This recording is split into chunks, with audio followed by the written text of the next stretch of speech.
Hey everyone, what's up?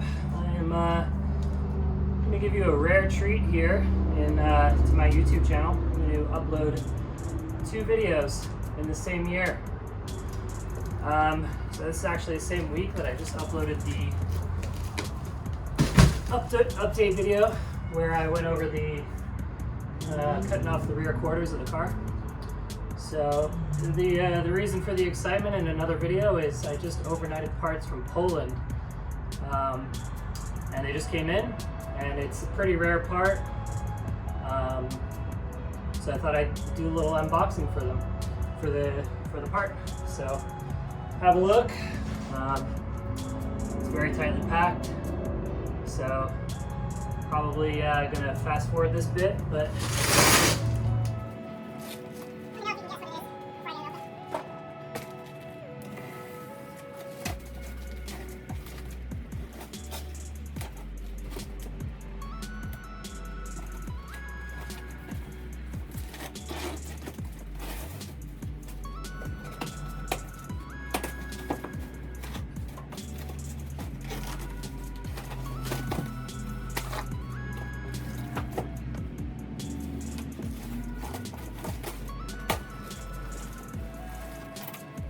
alright, so what we have here is a tubular front subframe.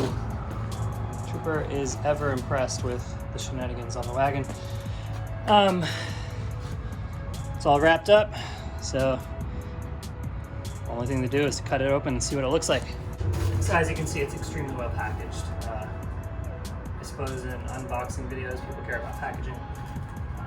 So that's another reason I mentioned that. And give you some context on why it's taking me forever to get it open.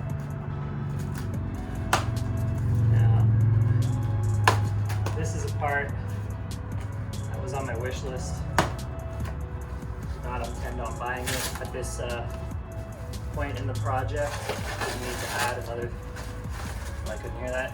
Didn't need to add another thing to the to-do list. As you can see, it's already large enough. But when group buys pop up on the forum, or in this case, a Audi Facebook group, with considerable savings, why wouldn't you buy it? It's an expensive part. It's probably never going to go on sale again. So I and about 16 other people, which is a surprising amount of people considering the old Audi chassis, snagged them. A company in Poland called Verkline. I think they went by another name previously, but they're currently Verkline. Verkline. They make these along with rear tubular chassis as well.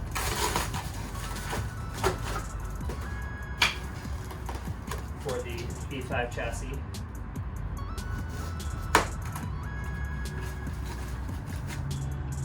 Fast forward.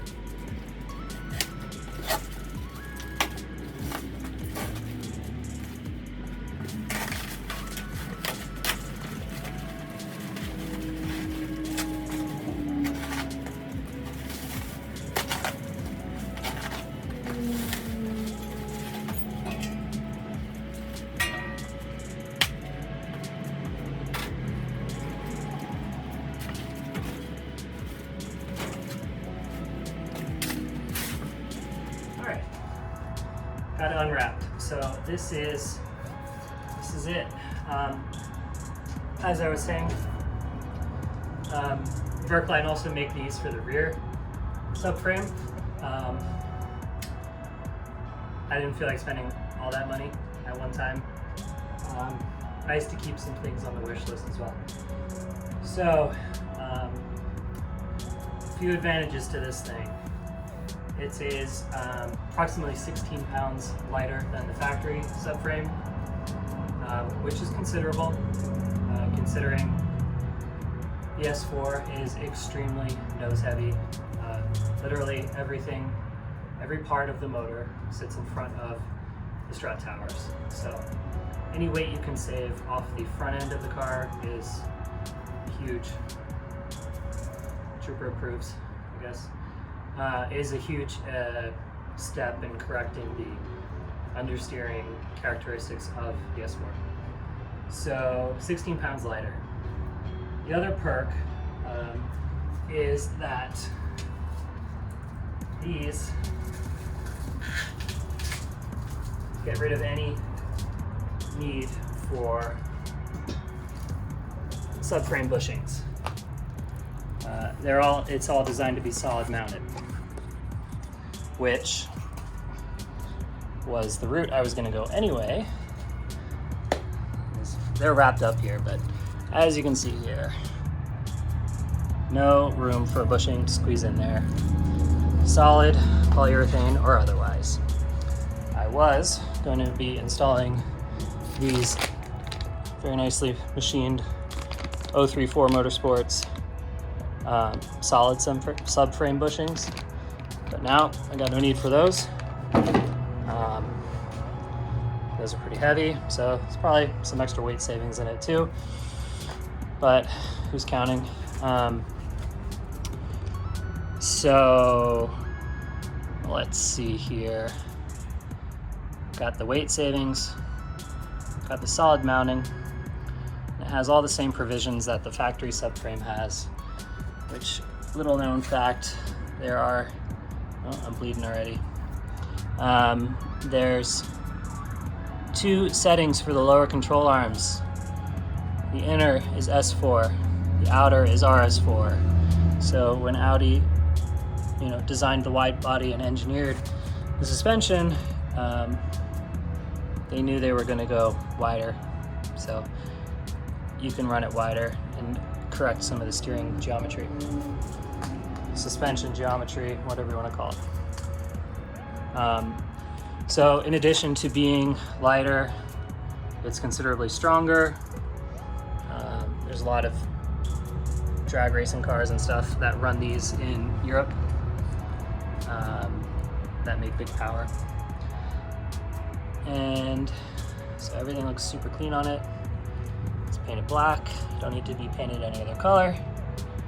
It's also going to make it a little bit easier for locating any kind of front aero setups I might want to run.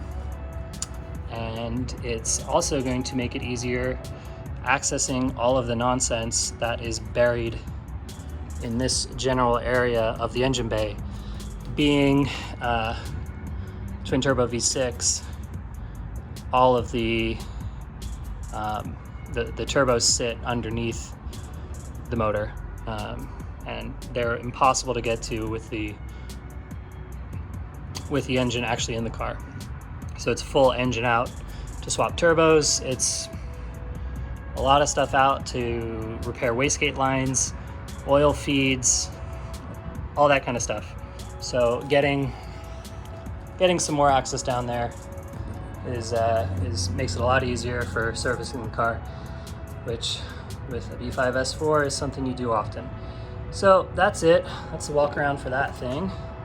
Now, I figured while I'm out here, I want to get some weights on some of the,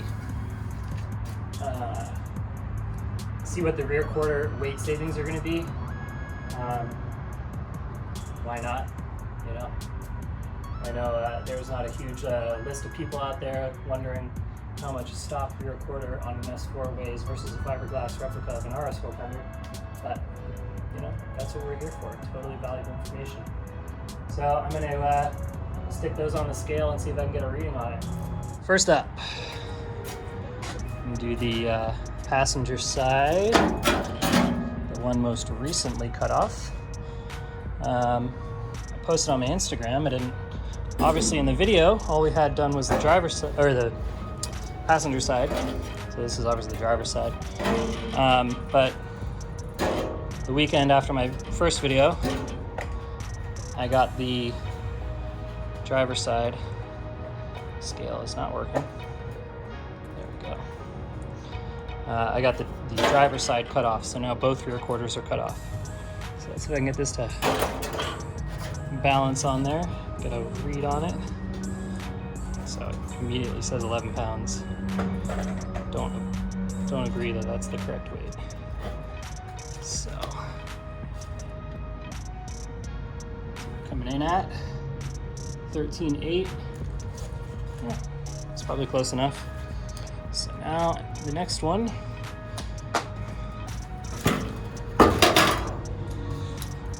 That's easiest to access is the passenger side fiberglass one. Let's see what this weighs. Any guesses out there? No idea. Probably won't even register without me standing on it as well, but there we go. All right, have a reading, 5.6. So, we do the math. About 8 pounds of savings on each rear quarter, which is just astronomical. That's probably worth, the equivalent of, adding another 100 horsepower to the motor. It's a conservative estimate. 8 pounds on the rear wheels is, over top of the rear wheels, is a huge weight savings.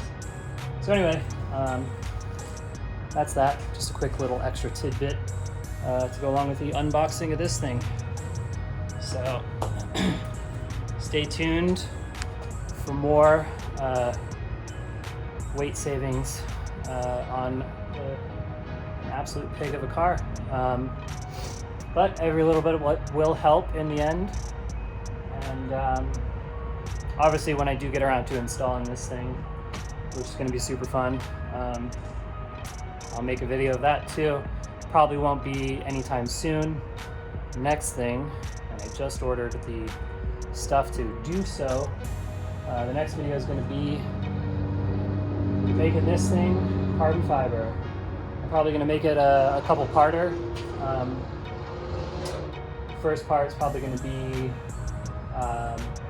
getting the roof prepped and laying carbon fiber on it, and part 2 or 3, part 2 and 3 will probably be cutting the metal roof off, and maybe 3, or maybe I'll squeeze it into 2, will be installing the carbon roof on the car. So that'll be pretty fun. It'll be a big project. I know a lot of people are interested in carbon fiber stuff. All I'm doing is following what Street Banditos did to their carbon fiber 240Z. If you haven't seen that series, it's awesome and will make you feel confident enough to do it to your car, or make you feel inadequate in your own skills. Either way, thanks for watching, and I will see you in the next one.